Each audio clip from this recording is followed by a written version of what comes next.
মনোঘর প্রতিষ্ঠার 50 বছর সুবর্ণ জয়ন্তী উপলক্ষে প্রতিষ্ঠাতা সাধারণ সম্পাদক ভদন্ত প্রকানন্দ মহাতের মহোদয়ের প্রতি আমাদের বিশেষ শ্রদ্ধাঞ্জলি।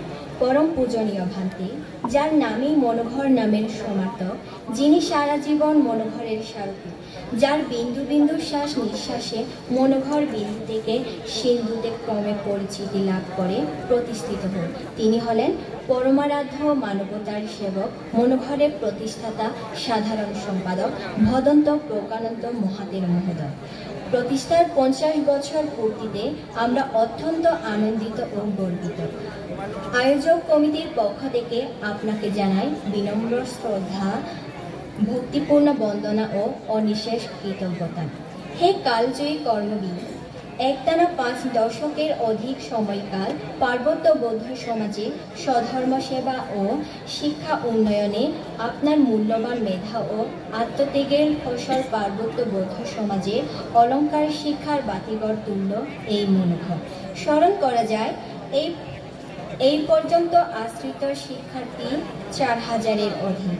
এত বড় বিশাল পরিবারের ভরণ পোষণের দায়িত্বভার গ্রহণ, পাশাপাশি ধর্মীয় ও আধুনিক শিক্ষায় দক্ষ মানব সম্পদ গঠনে পরিবার, সমাজ ও জাতীয় জীবনে আজীবন সেবাধর্মী ব্রত পালনকারী আপনার মতো অদম্য কল্যাণ মিত্র সত্যিই বিরল।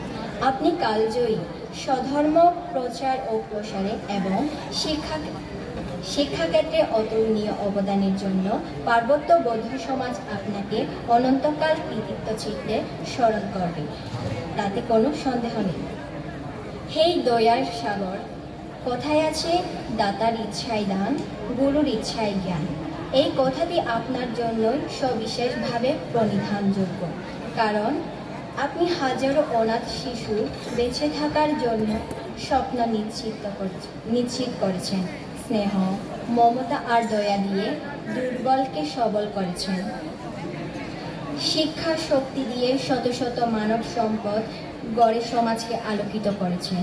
সর্বোপরি ধর্মীয় শিক্ষা দিয়ে স্বধর্ম প্রচার ও প্রসারে অনন্য অবদান রেখেছেন। যে হাত নিঃশর্তভাবে নির্ভয়ে দিতে পারে, সেই হাত ঐশ্বরিক শক্তি সম্পন্ন। স্মরণ করা যায়, সুদূর দীঘিনালা গোয়ালখালী থেকে শুরু করে রাঙামাটির মনোঘর ক্রমে রাজধানীর বুকে বনকোল আদিবাসী গ্রিনহার্ট স্কুল অ্যান্ড কলেজ সহ পালিত পাঠাগার প্রভৃতি সৃষ্টির মাঝে আপনার জীবনব্যাপী সেবাধর্মী বর্ণাঢ্য ইতিহাস অমর অক্ষয় থাকবে। সর্বোপরি বহুজন হিতায় বহুজন সুধায়, এই শাশ্বত মন্ত্রে আপনি আমাদের চলার পথের পাথেয়।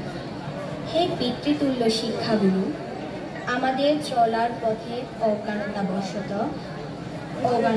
অজ্ঞানতাবশত কিংবা অজান্তে যে কোনো ভুল ত্রুটি বা আচরণ যদি আপনার বিন্দুমাত্র কষ্টের কারণ হয়ে থাকে, আজ সবার পক্ষ থেকে সন্তান তুল্য হিসেবে ক্ষমা প্রার্থনা করছি।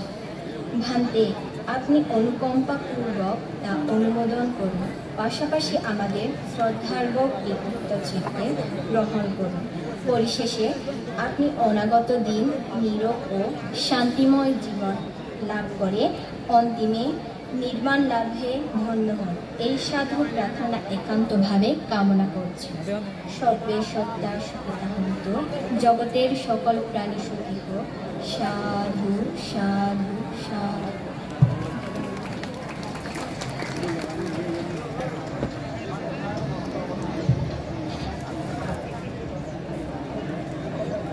এ পর্যায়ে শ্রীমৎ শ্রদ্ধালঙ্কার মহাতেরোর উদ্দেশ্যে মানপত্র